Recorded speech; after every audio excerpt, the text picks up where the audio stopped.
সত্যি বন্ধুরা, সকাল থেকে ঝড় বয়ে গেলো, ঝড়। আজকের দিনটা যে এমনভাবে কাটবে আমি স্বপ্নেও ভাবিনি। যাই হোক, দিন তো আর এক হয় না প্রতিদিন। এখন রাত্রিবেলা, রাত প্রায় 8:30 মতন বাজে। বাচ্চাদের ডিমান্ড হলো পিঠে খাওয়ার। কি করব, গেলাম রান্নাঘরে পিঠে বানাতে। সন্ধেবেলায় বাচ্চাদের ডিমান্ড হলো পিঠে খাবো। তো পিঠে করার সামগ্রী তো কিছু নেই, এখন কি করব।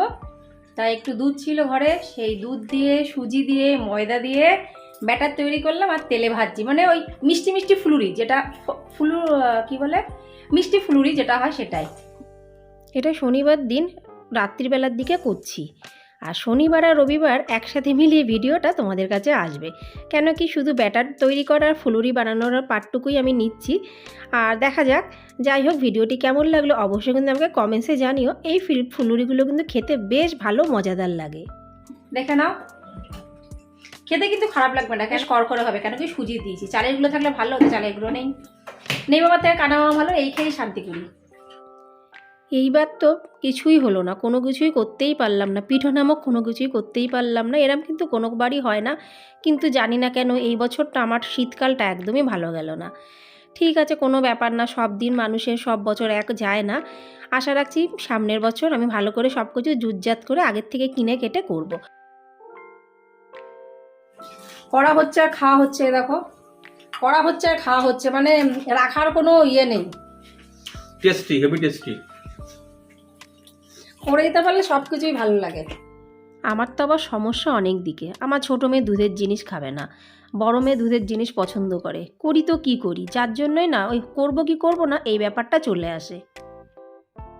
নমস্কার আমার প্রিয় ইউটিউব পরিবার, তোমরা সবাই কেমন আছো? আশা করছি তোমরা সবাই অনেক ভালো আছো, সুস্থ আছো। আমিও ভালো আছি। আমি সুপ্রিয়া, আমি তোমাদের সবাইকে আমন্ত্রণ জানাই নাসিকের ঘরকন্যার একটি নতুন ব্লগে। যে প্রান্ত থেকে আমার ভিডিওটি, আমার ব্লগটি দেখছো, আশা করছি তোমরাও সবাই অনেক ভালো আছো। আজকে রবিবার আর এখন বাজে সকাল প্রায় 10:30, 11টা হবে। কালকে রাতে পিঠে বানিয়েছিলাম। পিঠের তো কোনো সামগ্রী এখানে নেই, তো কীভাবে পিঠে বানিয়েছিলাম যতটুকু ছিল সেই দিয়ে। তা রাত্রিবেলায় প্রায় পিঠে বানিয়ে শেষ হতে হতে 12:30, পৌনে 1টা হবে। তো এখন সবাই সকালবেলায় উঠে আমরা কি খেলাম, আমি তো চা বিস্কুট খেয়েছি, তাও একটা পিঠে আমি খেয়েছি। এই যে আমার মেয়েরা এখন সব পিঠে খাচ্ছে, কর্তামশাও খেয়েছে, আমিও একটা খেয়েছি। পিঠে মানে তেলে ভাজা, এই যে তেলে ভাজা, এটা বেশ খেতে ভালো লাগে, বেশ কড়মড় করে। আর আমার ছোট্ট মেয়েটি তো ও দুধের জিনিস খেতে চায় না, তো এই জিনিসটা করলে আর পাটিসাপটা করলে ও খায়। তো যাই হোক, আজকে রবিবার আমি এখনও রান্নাবান্না কিচ্ছু বসাইনি, চলছে এইভাবে সময়টা। দেখা যাক কি করতে পারি আর কি করতে পারি না। পিঠে খেয়ে কর্তামশাই বলছে এখন আর বাজারে যাব না। কি করব, কি রান্না করব, সামনের ঘরের থেকে নিয়ে আসলাম খানিকটা পেঁয়াজ। আজকে রোববারের মেনু হচ্ছে ডাল বসিয়ে দিয়েছি, মুসুরির ডাল বানাবো। ঘরে একটাও পেঁয়াজ ছিল না, এই দেখো আমার বান্ধবীর ঘরের থেকে পেঁয়াজ নিয়ে আসা হয়েছে। মানে এখনও বাজারে যাওয়া হয়নি, কেন কি আমার মেয়েদের নিয়ে এখন যেতে হবে, তাদের প্রজেক্টের কাজ আছে। সেই প্রজেক্টের কাজ আমার এখানে হবে না। ডালটা সিদ্ধ হয়ে কুকারে রেখে দিয়েছি, সিটিটা উঠবে, তারপরে ফোড়ন দেব। তার মধ্যে কালকে যে পিঠে বানিয়েছিলাম সেই কড়াইয়ের মধ্যে অনেকটা তেল, আজকে রান্নাগুলো মনে হচ্ছে হয়ে যাবে এই তেলেই। তা সবার প্রথমে সেই তেলের মধ্যেই পাঁপড়গুলো ভাজলাম, কেন কি আজকে একদমই সিম্পল রান্না বন্ধুরা। তো পাঁপড় বেশ খানিকটা ভাজা হয়ে গেল, পাঁপড় ভাজা হয়ে গেছে। ওই একই কড়াইয়ের মধ্যেই করব, ডাল ফোড়ন দেব। তো ডালে একটু আজকে পেঁয়াজ ফোড়ন দেবো, অনেকদিন পেঁয়াজ ফোড়ন দেওয়া হয় না। পেঁয়াজের সাথে রসুন দিলেও খারাপ লাগে না, কিন্তু রসুনটা অনেকে পছন্দ করে না আমাদের ঘরে, ওই জন্য শুধু পেঁয়াজ ফোড়ন আর 5 ফোড়ন দিয়ে ডালটা বসাবো। এখানে 3টে ডিম নিয়েছি। প্রথমে ভাবলাম যে ডিম ভাজবো না, তারপর ভাবলাম যে না, রোববার একদম একটু ডিম না ভাজলে, কেন মাছ মাংস কিছুই করছি না, ডিম না ভাজলে ভালো লাগবে না। তো এখানে 3টে ডিম নিয়েছি, 3টে ডিম একসাথে ভাজবো। একটা ডিমের মধ্যেও কিন্তু আমি পেঁয়াজ দেবো না, কেন কি আমার ছোটো মেয়ে পেঁয়াজ খায় না, ছেটে খাবে। দরকার কি, ওর থেকে ভালো যে একবারে কাজ ছেড়ে দিই। মাঝে মাঝে না বুদ্ধি করে শর্টে কাজ সারতে হয়। প্রত্যেকের সংসারে সিস্টেম আলাদা থাকে, আমার সংসারে এই একটা বড় সিস্টেম যে আমাকে একই রান্না 2 রকমভাবে রান্না করতে হয়। জানি না কেন আমার ছোট্ট মেয়েটি ছোটোবেলার থেকেই এরকম। কত ওকে বোঝানো হয়, কিন্তু বেশি জোর করলে ও বমি করে ফেলে।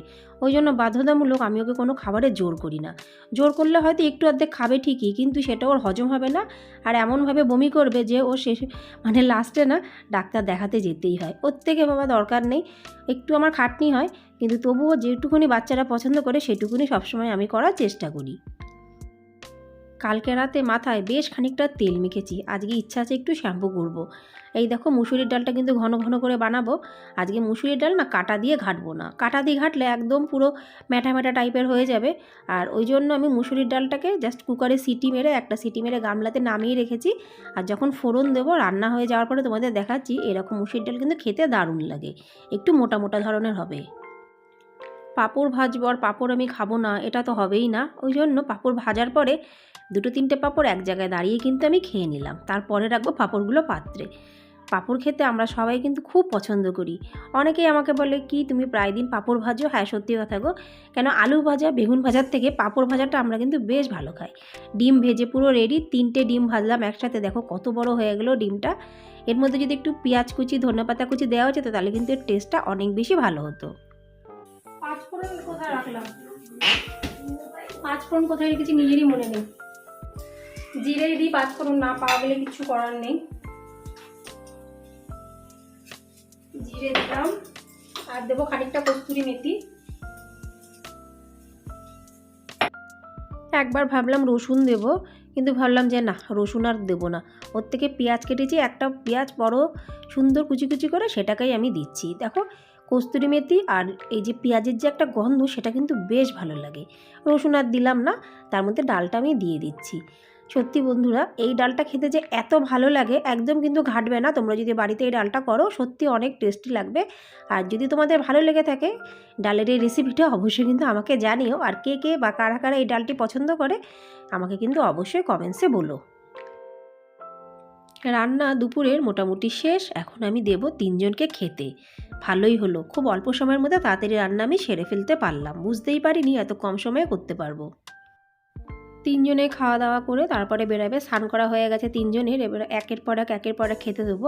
কেন কি তোমাদের প্রথমেই বলেছি প্রজেক্টের কাজ করতে যাবে এক বান্ধবীর বাড়িতে। তো আমি ভাবলাম যে তাহলে আমার ছোটো মেয়েও যাক, ও একটু ঘুরে আসুক, নাহলে ও ঘরের মধ্যে একা একা বসে বোর হয়ে যাবে আর আমার মাথাটা খারাপ করে দেবে। ওই জন্য আমি কর্তামশাইকে বললাম তুমি যখন তাসুকে নিয়ে যাচ্ছ তাহলে তিয়াকেও একটু নিয়ে যাও, ওর মনটাও বেশ ভালো লাগবে। বললো তাহলে ঠিক আছে, আমাদের 3জনকে একসাথে খেতে দিয়ে দাও। খেতে বসেছে, কিন্তু চিন্তা করছে খাবে কি খাবে না। কেন কি এখন সত্যি কথা বলতে আমাদের তো দুপুরের খাওয়ার সময়টা হয়নি। বলছে মাম্মা সেরকম খিদে পায়নি।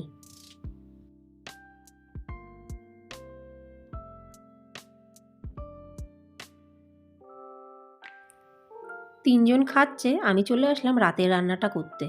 রাতে ভাবলাম একটু সোয়াবিন করি। সোয়াবিনটা একদম কষা কষা করব, মশলাটা বানানো হয়ে গেছে। বেশ খানিকটা সোয়াবিন নিলাম, আর সোয়াবিন সিদ্ধর সময় আমি কিন্তু একটু নুন দিই। সোয়াবিন বলে না, যে কোনো জিনিস সিদ্ধর সময় যদি একটু নুন দেওয়া যায় তাহলে তার টেস্টটা কিন্তু বেশ ভালো লাগে। আর বাকি সোয়াবিনটা ডাব্বাতে ঢেলে জায়গায় রেখে দিলাম। একসাথে আমার 2 কাজ হয়ে গেল, নাহলে না পরে খুঁজতে হতো। সোয়াবিনের মধ্যেও কিন্তু আমি কস্তুরি মেথি ফোড়ন দেবো। কস্তুরি মেথি আমার বেশ ভালো লাগে। মাঝে মাঝে যদি কোনো সময় লুচি কিংবা পরোটা করি, আটা মাখার সময় আমি একটু কস্তুরি মেথি ঘষে দিয়ে দিই। এটাও কিন্তু বেশ ভালো লাগে। তোমরা কে কে কস্তুরি মেথি ইউজ করো খাবার বানানোর সময় অবশ্যই কিন্তু আমাকে কমেন্টসে জানিও। সোয়াবিনের কালারটাও কিন্তু দারুণ হবে। কেন বলো তো, এর যে মশলাটা আমি বানিয়েছি, মশলাটার মধ্যে টমেটো আমি পেস্ট করে দিয়েছি। টমেটো পেস্ট করে দিলে সেই খাবারটা কিন্তু টেস্ট বেশ অন্য রকমের হয়। ও ভাই, যে যে জিনিসগুলো নিয়ে যাচ্ছিস দেখে দেখে নিয়ে যাচ্ছিস তো? এই চালাতেই পারে না, এই জিনিসটা নিয়ে যাচ্ছে। তাহলে নিস না, যেটা চালাতে না পারিস সেটা নিস না। দেখো সে তো 1 বছর আগে।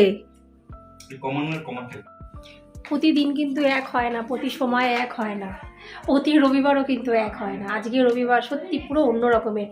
ডাল করলাম, ভাত করলাম, পাঁপড় ভাজা করলাম, ডিম ভাজা করলাম। 3জন খেয়েছে, পেট ভরে খেয়েছে। এখন আস্তে আস্তে তাদের দেরি হবে। এখন লাস্টে আমি করছি সয়াবিনের তরকারি, একেবারে রাতেরটা করে রেখে দিচ্ছি। হ্যাঁ, বাই বাই। ঠান্ডাগুলো নিয়েছিস? ঠিক আছে। সত্যি বন্ধুরা, সকাল থেকে ঝড় হয়ে গেলো, ঝড়। আমি শুধু ভাবছিলাম কখন বেরাবে, শান্তি করে সব কিছু করবো। দাঁড়াও, যাই হোক চলো, এখনো সয়াবিনটা বাকি আছে। এবার একটু শান্তি করে বসবো খানিকক্ষণ।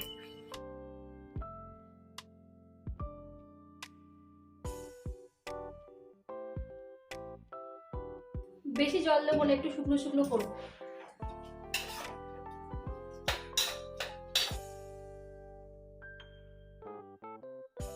আজকে রবিবারটা অন্য দিনের রবিবারের মতন কিন্তু না, বেশ খানিকটা অন্য। বেশ খানিকটা মানে কি, বেশ অনেকটাই অন্য।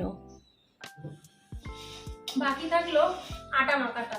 3 জনে বেরিয়েছে, বলছে তাড়াতাড়ি ঘন্টা খানেকের মধ্যে চলে আসবো। চলে এসে কি খাবে, যে সয়াবিন বানিয়েছি, সয়াবিন দিয়ে পরোটা দিয়ে খাবে। তখন আর কে আটা মাখবে, ওর থেকে এখন মেখে রাখা ভালো। মানে এই জন্য না রোববার দিনটা যে কেন আসে আমি বুঝি না, এত খাটনি করে। খেয়ে গেল আবার বলেও গেল।